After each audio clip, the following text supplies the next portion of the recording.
Hi there, and this is the third video in the series looking at the Cessna 172, the Steam Gauge version, not the glass version, that's all done. And this time we're going to start working with the X-Touch mini controller, using X's and O's of course, and we're going to program up the G530, which is the main navigation and radio device that we're going to use. So for those of you not that familiar with the X-Touch Mini, I've done whole videos on that on the previous playlist, but let's have a quick recap. This is my actual X-Touch Mini controller, and I've put a paper overlay over it so that I can see what each of the knobs does. So you've got 8 rotary controllers.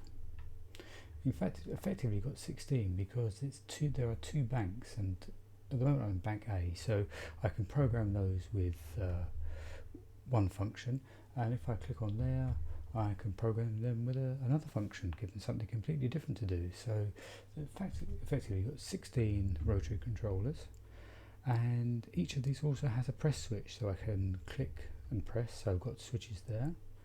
And these push buttons here, again, they're bank A and bank B, so I can allocate there's 16 there in bank A, and there are 16 in bank B, so plenty of switches to play with. I won't be using the slider. I haven't really worked out anything I want to use that for, to be honest. One day I will, but that's what we're going to program up, so that's what we're after. So let's have a look at the actual flight simulator and see where we are. So it's this stack here that we're working with, and we're going to start programming up the this is the G530, and this gives us a comms radio and a VOR, a VLOC radio, which connects to this VOR, and we can also swap between using that and using the GPS, which we can program in. So plenty of buttons here that we need to break down. So let's try breaking it down and look at the logic of how I've laid it out on my X-Touch MIDI controller. So let's use a bit of PowerPoint. So let's start on this side here and talk about the functions of the buttons. To start here, we've got 2 rotary controllers, the large one and the small one, and this controls the megahertz and the kilohertz, so it's tuning the radios, and it depends on whether you want to tune the COM radio, or if you press this it'll tune the navigation, the VLOC radio. So we've got a push button and 2 rotary controllers here. And we've also got 2 buttons here that we need to work with. These swap the standby frequency to the active frequency, and you've got one for the voice, for the comms, and one for the VOR. So that's the first section here that I'm going to deal with. So this is my X-Touch mini template layout, and we're going to allocate these 2 here. This one here will be the megahertz and the kilohertz for both the comms and the VLOC radio. So we need to have a swap between the comms and the VLOC, and on the as you saw on the actual device, you press the button at the end of the small knob. This is the small knob, this is the kilohertz knob. So if I press on this, the click, I have programmed that to be the swap between the COM and the VLOC. And I programmed the switch on here to be the one that swaps the COM from to standby to active, and I've used this one over here to swap the navigation, the VLOC, the VOR. That's going to swap that one over, so that's what I've programmed in here. So if we just flick over to here, and I'm going to bring up my actual X-Touch MIDI, and we'll place that there so you can actually see me pressing things. We need to look at X's and O's to see what we're doing. I've got it all programmed up, so I'm not going to go through how you actually program it particularly. And as you can see, there's loads of assignments here. And in fact, if I turn one of these, you should see them light up here, so I know which one I'm doing. So the first one is the top left here, that's my megahertz, and it's handily labelled here, the left large knob turned to the left. So let's have a look at how that's allocated. So if I was going to allocate this, I would go and do a search for my 530, so I apply a filter to it, and I would go into here and I look at my left large knob turned to the left, so I would double click on that and put that into place, and this would be blank initially, and I would need to turn this to the left so it learns that control. Word of warning, it needs 2 clicks. The first one, it knows you've used it, but it doesn't know which direction you've gone in, so you need to do 2 clicks each time. So you go click, click, and it knows you've turned it to the left, and then you click save on there. But I'm going to cancel that. I've already got mine set up. And to do the click to the right is pretty much the same thing. Drop this down here, apply your filter, and it'll be large knob to the right, so double click on it, it enters it here, and then you teach it by turning it right. 1 is a click, and 2, it's worked out that you've turned it to the right. So that double click's really important. Don't forget that. Okay, and then the push button on the end of it, if I click on here, you'll see it's labelled as COM swap, so I've done a search for COM swap, and you just press on the end of it and it works out which button you pressed and that you've clicked it. Okay, so that's how you program the press buttons. So let's have a quick look at the other ones that I've done. So let's cancel that. So this one here is going to be the left small knob to the right, left small knob to the left, and the left small knob push. And if we see what that actually does, so let's have a look at this working. So firstly I'm going to turn this, and you can see it here, it's moving up the comms in the megahertz. Here's the kilohertz, and if I press this one here, that's my comms swap, so that will swap that and that from standby to active.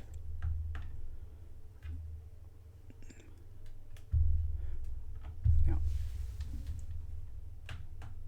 like that. And this one here is effectively pressing this button here, so it will stop me working with the comms and I'll be working with the navigation radio. And again, same knob is doing the megahertz, kilohertz, and swapping. The swap button for this one is over here. Okay, so I've got a separate button to swap those, because sometimes you want to swap your radios without actually being in the active radio area, or same with the comms, you may need to swap frequency but not be active in here. So that's really all of that section there sorted out.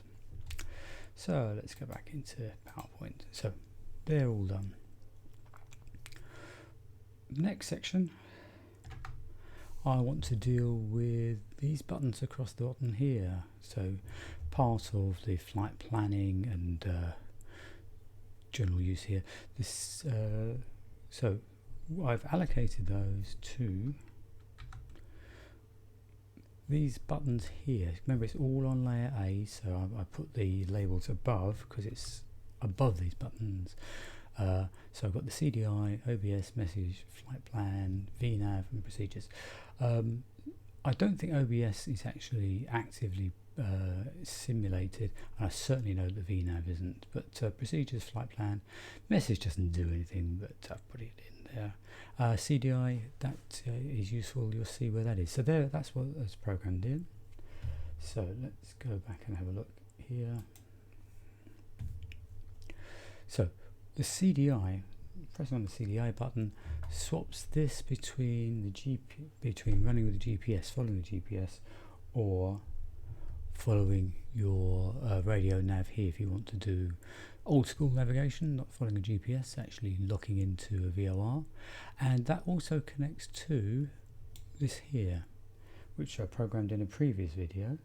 So again, if I press the CDI, you'll see that that's active there, and it's also active on my Stream Deck. I can see on my Stream Deck as I showed in the previous video. So that's swapping, so everything there is all connected. So where is that on X's and O's? Let's bring that in. So if I press my CDI, it's that same one that I did in the last video. It's toggling the GPS drives for nav1. Okay, so toggling that, and all I do is press that button there so it knows which button it is. So it's button 3030 in my setup, but you don't need to worry about writing it in. You just press the button and it learns where you are. Okay, so that's that one there.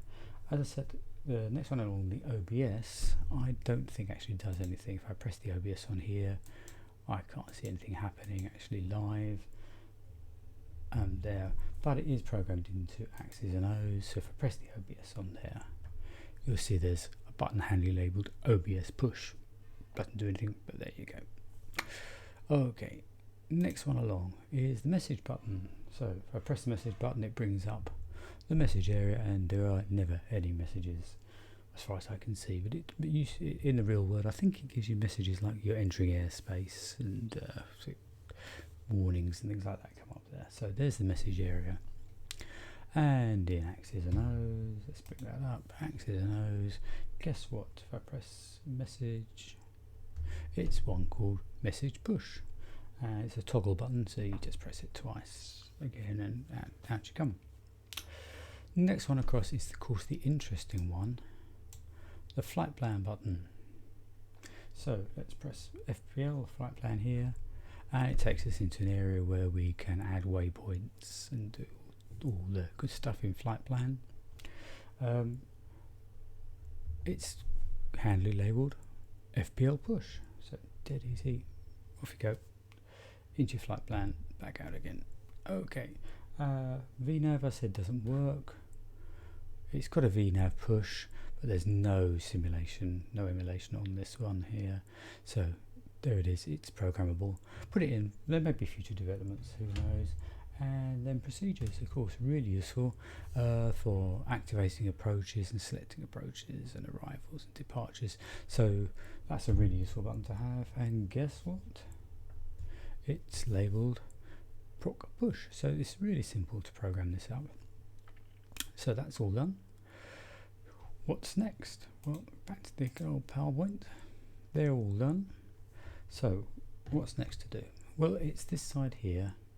So we've got another inner and outer knob, the right hand side, and this controls all the pages and sub pages and options when you're working with the flight plans and the procedures. So you can move up and down through the menus here using those, and you can you've got a push on this button here, so you can bring up the cursor or take the cursor away.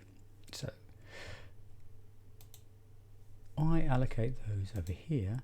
There's the outer knob, the inner knob, and pressing this one gives me the cursor. So it's as simple as that. And if we bring up this is what we're going to try to emulate here. So if I was in my flight plan, press the cursor, I can put in a waypoint, and turning the inner knob, I can roll through the various, for the first figure, so let's go echo. Then if I want to move across to the second one, I use the outer knob, that moves me across one place. Golf, where should we go?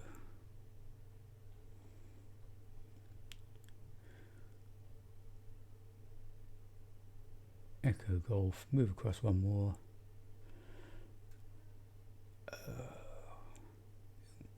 Bedworth Airport. I know where that is. So this is how we move ourselves across, and that's really close to my house actually. That's about 2 miles away. So that's how we choose our various waypoints. So we need to be able to emulate this, and then we can turn the cursor off by pressing on there. That should go away, and we can come out of the flight plan. So that's how we enter stuff in the flight plan. So we need to emulate these two carefully. So let's have a look at how we do that. Let's bring up axes and O's again. So they're allocated to these two here. There's the, so it says right hand large knob turning to the right, to the left, so that's working fine. And there's the right small knob, and that's working. You can see that working, actually changing the characters at the top.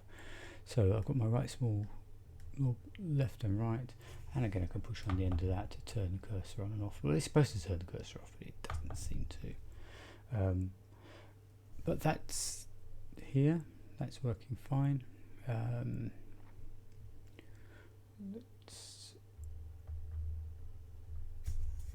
just come out the flight plan for a moment and write out the flight plan.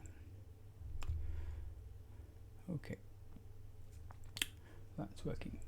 So allocating those dead easy.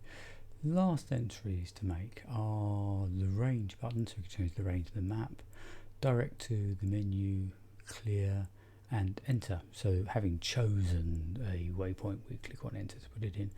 The clear button has got two functions. There's a short clear to just delete what you've just done, and if you hold down the long clear, if you get really lost and confused in your menu system, hold that down for a couple of seconds and it does a complete reset and takes you back to the map page. Okay, a couple of other things that this outer knob does. It takes you through various pages. You can see the sub pages here by turning that knob there. So it depends on which part of the map you're in. And turning the outer one does your waypoint,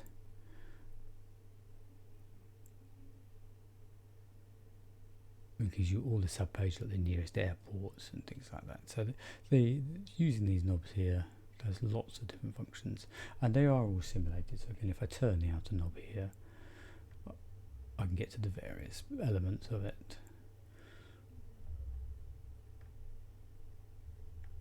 So I can go to the nav2 page. So I'm turning the inner knob now, and if I turn the outer knob, I can go through the waypoints. Again, you've got sub pages in there. So finding your way around those using the inner and outer knobs. Okay, right, so that's all done. So let's go back into PowerPoint and let's finish this off. So we've done the knobs, we've done those, and it's the last bit here, which are the buttons down the right hand side, and I allocate those directly underneath. I'd like to put a green background behind the enter, just so that when I look across, it's easy to find the enter button, particularly when you're flying and you're making some changes to your flight plan. So those are allocated, and let's have a look at how we program them up. So if we bring up axes and O's, I must admit I didn't put these down in the exact order that they were on here. So I've got the range controls over here, so my range up and range down change. You can see the range changing on the map, so I can zoom in, zoom out, and those are here. So I've got this the A5000 range de-zoom and zoom, handily labelled, dead easy to find. There's my menu button, brings up menus. I've not really explored this, so I'm leaving well alone with that at the moment. So I press menu, and that is programmed up as the menu push. Direct to, handy labelled direct to. Once we're into there again, we bring up the cursor and we start to tell it where we want to go, direct to, all those things that you can do. So worth exploring what you can do with this. So the outer knob moves us across one, and then the inner knob, the small one on the right hand side, lets us go through to that. So let's come out of direct, and that stops that happening. The enter knob is A530 enter push, and that we'll enter stuff. Let's do it. Let's put one into the flight plan. Let's go back to flight plan and just show that happening. So we'll bring up the cursor and let's put in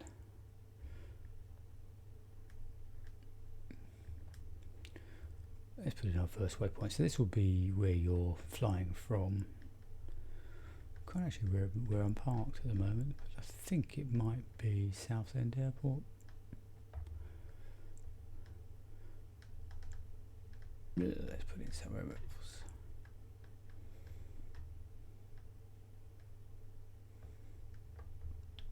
So if I was doing a flight plan, well, Pangsang, I often fly from there. And then we press the enter button, and that's in the flight plan. Then we go and put the next one in. So that's how you build flight plans. I'll do a more detailed video on that at some point as well. Okay, so let's come out of flight plan. That's the enter button, and here's the clear button. I've got one clear here, which is the quick clear, and then I've also got another one allocated to the same button, the long push. Let's have a look at that. Let's go and have a look. So I've clicked on here. There's two separate entries. This one here, I've ticked the long click button, so that when I hold it down, it has to wait for 400 milliseconds, nearly half a second, before the long click comes in. And on here, there's the ordinary push, long click not pressed. It's just an ordinary clear, just like a delete button. Okay, so that's it. That's everything we've needed to allocate on here. So it looks complicated to start with, but so far we've just done the megahertz and kilohertz. That's the outer and inner knob on the left hand side. We can swap the COM or the nav radios between active and standby, and we can swap between the two, so we can control with one single, well, two knobs in this case, but they control two different radios, and that swaps quite nicely between them. All of those are programmed up, and the bottom right hand layer, inner and outer knob and the cursor, so that we can make entries and switch pages. So that's the 530. That's every single function of the 530 programmed up. Okay, so we'll see you in the next video.